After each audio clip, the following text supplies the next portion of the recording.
Okay, so please sir. యాక్చువల్గా సతీష్ గారు వృద్ధి సినిమాస్ మొట్టమొదటిసారి ఈ సినిమా తీస్తున్నారు. అంటే ప్రొడ్యూసర్గా ఇది మొదటి సినిమా ఆయనకి. నేను సో కమాన్ మోర్. నేను రంగస్థలం సినిమా తర్వాత నేను అప్పుడు కూడా చెప్పాను, మళ్ళీ మీకు గుర్తుందో లేదో, రంగస్థలం మైత్రి మిస్ ఆఫీస్కి వెళ్తున్నప్పుడు ఈయన ఈ స్వచ్ఛమైన చిరునవ్వుతో ఎప్పుడు గట్టిగా హక్ చేసుకుని నన్ను చూస్తూ ఎప్పుడు పలకరిస్తుండేవారు. నేను ఒకటే అనుకునేవాడిని, రంగస్థలం కనుక మళ్ళీ సూపర్ హిట్ అవ్వాలి, మళ్ళీ ఒకవేళ సినిమా ఏదైనా అయితే ఈ చిరునవ్వు ఉంటుందా లేదా నన్ను పలకరించడానికి, అంతే ప్రేమతో పలకరిస్తారా లేదా అని భయపడేవాడిని.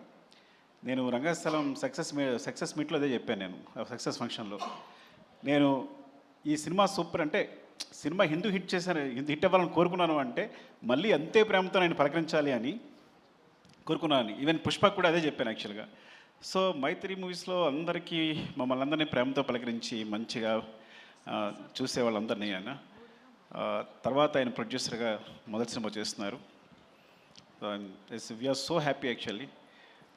అందరూ అనుకున్నాం ఈయన మంచి ప్రొడ్యూసర్ కావాలని. సో అది రామ్ చరణ్ గారు హీరోగా బుచ్చిబాబు డైరెక్షన్లో మొదటి సినిమా కావడం అనేది చాలా ఫ్రాంక్లీ చెప్పాలంటే ఆయన ప్రేమ అండ్ అదృష్టం కూడా. And wishing the best first Satish గారికి and love you. Thank you.